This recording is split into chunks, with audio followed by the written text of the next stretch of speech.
Good morning, everyone. It's Monday, May 20th, 2024. My name is Sam Shalhoub, and it's time for your daily dispatch. First up, North Carolina Senate voted to ban masks from being worn in public. Apparently, the Democrats there are not very happy, but the bill will now move to the House. We have seen quite a bit of movement in the silver market in the last few days. Now, this is not financial advice, but I am pointing to the fact that silver has broken the $30 level. And according to a lot of pundits in the precious metal field, this is an indication of the beginning of an acceleration in what I call the monetary switch. Well, it looks like it's happening now. USA Today had a headline that came out a couple of days ago. And it said, Biden's poll numbers are awful. America is bracing for a Trump victory in November. Even the mainstream media is capitulating to what the inevitable is going to happen with President Trump, in my opinion. I'd love to hear your opinions on it as well.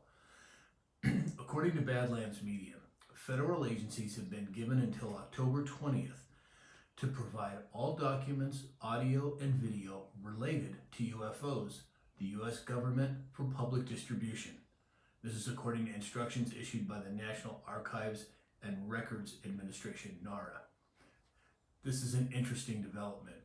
And let's not forget, a couple of days ago, the Vatican came out and said that they will make a statement as to what people should believe in terms of UFOs or alien activity. Interesting coincidence when it comes to time and when this release is coming out. I don't believe it's a coincidence, but again, I would love to hear your opinions on it. As we all know, President Trump has agreed to debate with Biden. Well, apparently now, President Trump is saying that he's going to demand a drug test of Biden prior to the debates. Now, I'm not really sure whether these debates are ever going to happen. I looks like they are, but I can't imagine that Biden would get on a stage and try and debate President Trump on live television. But we'll have to wait and see how it plays out, and I'll certainly keep an eye on it. According to Wall Street Silver, Florida and Alabama now have banned lab-grown meat. Now, although I think this is a good idea, I think it's a good idea not to eat that garbage. I think the marketplace would prove that it's not going to go anywhere anyway, but looks like Florida and Alabama are standing up against it. So over the weekend, it seems that there was confirmed deaths of Iranian President Abraham Raisi, I'm not sure if I'm pronouncing that correctly, and Iranian Foreign Minister Hossein Amir. Now, apparently they have been confirmed dead. Their helicopter planes crashed. But what I find very interesting is that 2 days before in Israel, thousands took to the streets of Tel Aviv demanding the overthrow of Netanyahu's government. So we all know what's going on between Iran and Israel and that whole situation over there. But then after these protests in Israel, these Iranian diplomats or president and advisor are mysteriously crash in a helicopter. Well, I don't believe it's a coincidence, and again, I would like to hear what you guys think about it.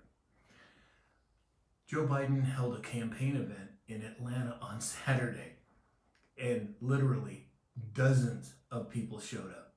Dozens of people. It's crazy.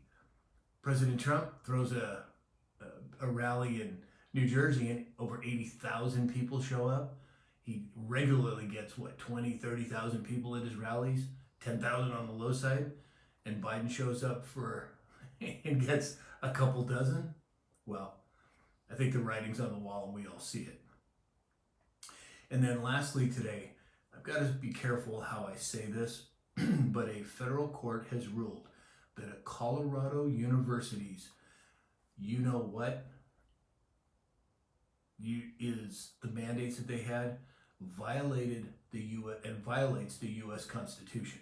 Now again, I have to be careful how I say this, but this is a huge step in the right direction for exposure of what we all know was not a good thing.